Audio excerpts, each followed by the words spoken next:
Thank you for joining us on your Sunday evening. I'm Holly Emery. Now, we do have a couple different breaking news updates for you from all of those incidents that happened during homecoming weekend. But I just moments ago before we got on digital, we have an update from the Leland Police Department. So you're going to have to apologize that, or I'm going to have to apologize to y'all for not having this all set up, because it was just literally 30 seconds ago we got this update. So the FBI Jackson Field Office, along with other law enforcement agencies, are seeking information for that shooting in Leland that happened late Friday night going into Saturday morning. Now, we're going to get this on our website on WLBT.com in just a little bit, but they are seeking the public's help in identifying those responsible. Now, in their little press release, which we will be putting on our website just in a couple of moments, there are 4 pictures of men that are the unknown suspects that the police need your help in identifying. Now, Leland is a very small community, and so many of you who are up there are likely going to know who these people are. So you're asked to speak up and give these identities. And of course, you can, if you have concerns about your identity or about your safety and all of this, this is going to be, you can give anonymous tips and stuff like that. But if you do have information, you can contact the FBI at 1-800-CALL-FBI. So that's 1-800, that is 225-5324. Or again, our local office here in Jackson. So again, that's going to be up on our website in just a moment. Our digital team is working on getting those images up, but there are 4 people that the FBI need your help in identifying.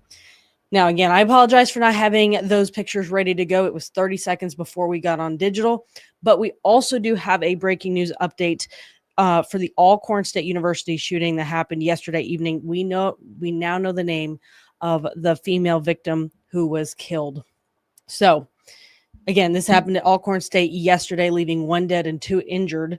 Claiborne County Coroner identifies the victim as 29-year-old Brakira Fisher. Sheriff Edward Good tells us that 2 others were injured. It happened near the old gas station on Alcorn State's campus around 6:30 Saturday evening. Alcorn State Police Chief Doug Stewart has turned this case over to MBI, which is the Mississippi Bureau of Investigation, and the Claiborne County Sheriff's Department is assisting at this time. Now, MBI, as they investigate, the university remains closed. So if you are a student or a staff member, you are allowed on campus. But anyone who is not, you're being asked to stay off campus and remain safe at this time. So that is the very latest that we have for the Alcorn State. That victim has been identified. However, no arrests have been made. Now we have some developing news in Jackson. The Jackson Fire Department is investigating a nursing home fire that was an abandoned nursing home fire that happened earlier this morning. Now, just after 11, Jackson's Fire Department, Jackson's fire department says it happened on West May Street at around 11:09 this morning. The structure was fully involved when firefighters did arrived. Now, the roof apparently had already been burned previously, and so that was completely collapsed at this time, or at the time when firefighters arrived. Excuse me. Chief Investigator Chief Felton tells us that the fire was caused by human involvement. However, the motive is unknown. Now, Chief Felton says vagrants are using that structure as a shelter, so it's likely that that might have caused it. However, that's not official yet. But there are no reports of any injuries from firefighters or anyone that was inside. Now we're going down in Louisiana. The Baton Rouge Police Department is investigating a shooting that happened by the north gate of LSU's campus Saturday evening. Students and faculty received a campus alert urging them to avoid the area as officers responded. 2 people were taken to a hospital with minor injuries. Investigators believe one of those 2 people injured, it was the intended target of that shooting. BRPD confirmed 2 people have been detained and multiple guns were confiscated on the scene. Officials add that the shooting is connected to a separate event on campus, but not any university activities that was going on during that time. So, of course, we're going to make sure that we keep you updated on that. No arrests have been made in that incident as well. So they're going to be investigating. This is the very preliminary stages of that investigation. And surprise guest here. We normally have an A, but it's Ashley Civic who's going to give us an update on the weather. And I was gone all last week, and I was really kind of disappointed. I missed all the really true fall weather. I know. The last kind of taste of fall we're expecting in the mornings to come, but over the course of this week, we are also going to be looking at some warmer afternoons and going into the end of this week, it's going to be feeling a little bit more like summer. But as you get ready to head out the door tomorrow morning, it's going to be in the mid-50s, so still going to be a little bit mild to start off your work week, and that'll still be the case going into Tuesday. But as the week goes on, you'll definitely start to notice those warmer conditions, maybe not so much so in the mornings, but definitely in the afternoon. So over these next couple of days, we'll see our highs topping out in the middle to upper 80s, even getting close to that 90-degree mark at times. And then I do think we actually are going to hit the 90s later on in the week. So overall, I hate to tell you, but it's going to be a little bit warmer for this week. We're looking at almost over 10 degrees above average for this time of year. So it's definitely going to be a little bit of a change of pace when it comes to our temperatures compared to what we did see, at least for the last couple of days. But we also are keeping a close eye on the next weekend, because that is looking like our next best chance for some scattered showers and thunderstorms, especially by the time we get to Saturday, late Saturday into Sunday. That's when our next cold front is expected to move in. So that's definitely something that we're going to keep a close eye on. We desperately need the rain, considering we are still looking at drought conditions. But overall, yeah, that's pretty much what we're looking at. Relatively a quiet forecast until we get to next week, and that's when we'll really start to notice those changes. I would say minus the temperatures, you're definitely going to notice that going into the rest of this week. So yeah, I know I was telling Anae yesterday, I know you enjoy it. And again, our good meteorologist, Elise Ushman, as well. Cooler weather means bonfires. So actually that rain is actually really going to help our plans yes. over the next couple of days. Yeah. So there's also been a limited fire danger risk because we've been dealing with these dry conditions. So that's something to keep in mind. But I would say as the week goes on, hopefully it won't worsen, but can't necessarily say that will be the case, just because we are looking at lower humidity. But we also may see some light breezes, which would help out in the case of that fire danger risk. So that's something to keep in mind. Open burning, definitely maybe discouraged at this time until we see the rain next weekend. Definitely. Now, I do want to ask, can you pull up that 10-day forecast? Because I can't remember. We've had a lot of nice fall weather, but again, it's probably going to heat up, isn't it? Yeah, so we're going to be looking at those mid to upper 80s by the time we get to this end of this week, and then pretty much looking at the low 90s by the second half of the week. So we are going to be pretty warm. It's going to be mostly sunny.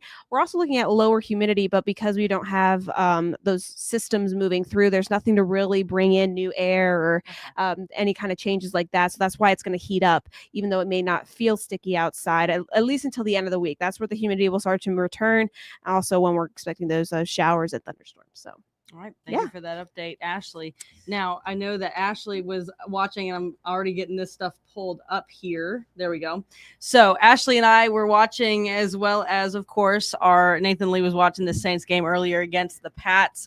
And honestly, very exciting game for the Saints fans. And I guess New England, you kind of made them nervous a little bit, Nate, didn't you? They did, didn't they? That was a great game, in my opinion. Obviously, when you're a Saints fan, you want to get the win every single time, especially coming off of the big win last week. This was a winnable game, opportunities late, but it really started in the first half, right? When we're watching this game, how it kind of unfolded. The first half, it was really back and forth. Both of these teams were going back and forth, giving each other their best shot. But the defense for the Saints really just could not stop Drake May in that first half. This was a crazy play right here. Yeah. They actually called that incomplete. I thought that was actually a fumble, even though we know we're going for the Saints over here. But, it was really interesting, right? Because the Saints, we talked about them improving all season. What can they do? The offense in this game, in my opinion, was the most efficient offensive game for them, especially early. Exactly. Yes. Obviously, they couldn't really run the ball, but when it came to passing, what Spencer Rattler was doing, they were really, really effective. The defense just could not make enough plays in the first half, and it was really the secondary. All three of those touchdowns were wide open touchdowns for the Patriots, right? That can't happen in the NFL. We've seen this secondary make plays, but they're not glue, right? Opportunistic defense versus a lockdown defense, a bend but don't break defense versus an elite defense. That's kind of what we're seeing here with the Saints. They allowed a lot of big plays early in that first half. And then in the second half, you saw them kind of step up. Both teams only scored 3 points in the second half. So it was really a defensive battle in the second half. It was a battle of coaches, though. Mike Vrabel, I mean, I can't say enough nice things about New England's coach. This guy knows how to manage a game better than anybody, I think, in the league. Very good. But for the Saints, you got to be real confident about what you saw from Spencer Rattler, what you saw from the play calling. Taysom Hill got to come in, got a touchdown, the only touchdown for the Saints in this game. So you're starting to see some of these pieces come into place for the Saints. But, it was really the start, not being able to stop Drake May. Man, he's good. Drake May is going to be a guy that this league knows for a long time. But I do believe Spencer Rattler is going to be one of those guys too. Every single week, Spencer Rattler is getting better. And you look at it, you can't be too mad about this game. But this was one of those games when you look at the schedule. This was a winnable game, and there's not that many when you look at it for the Saints. So, good game. Wasn't a perfect game. Spencer Rattler looked good. Biggest things, though, got to stop the big plays on defense and got to get that running game going. We saw him really run the ball really well the last few weeks, and they really just didn't commit to it that much, right?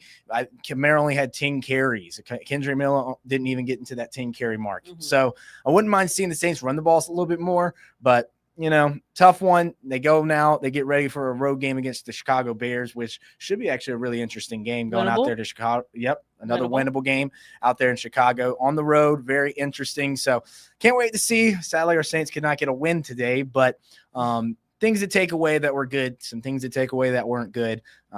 This team's just right in that area. They're in the rebuild era, right? You're going to have games and opportunities. At least we're not seeing them play like they did against the Seahawks. You're seeing them compete, play really good football.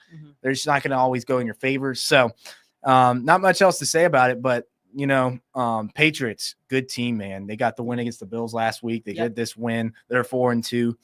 Interesting stat, though. Not a great stat. Sorry, my Saints fans. First time the Saints have started 1-5 since 1999. Ooh. I had to look that one up. I was curious because in my life, I was like, I don't think we've ever started. Were you alive then? No, I was not.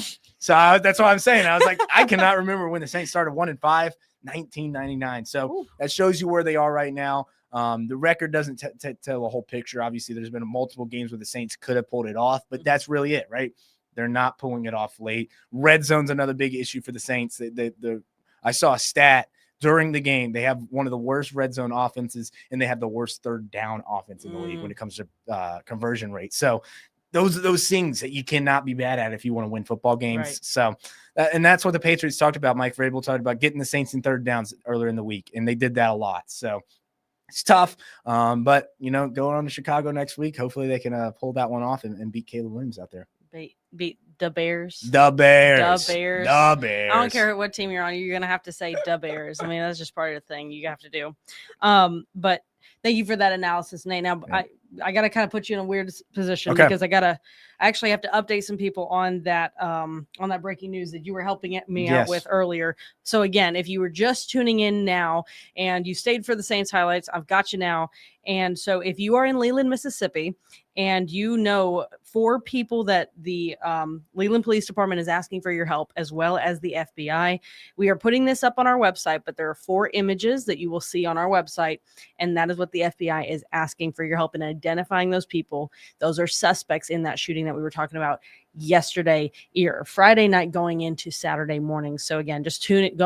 You can head on over to WLBT.com and get that information. If you know that information, you can call FBI anonymously and give those names. So I wanted to toss that in there just for our viewers.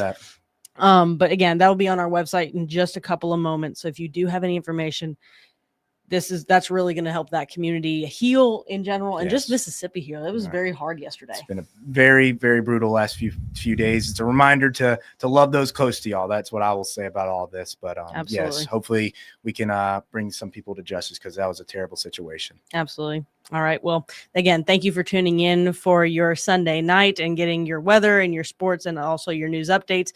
Make sure you tune in tonight after the football game on NBC, and we'll have an update on all of this stuff and more. And again, we'll have an update. So just make sure you tune in. Have a great rest of your Sunday night.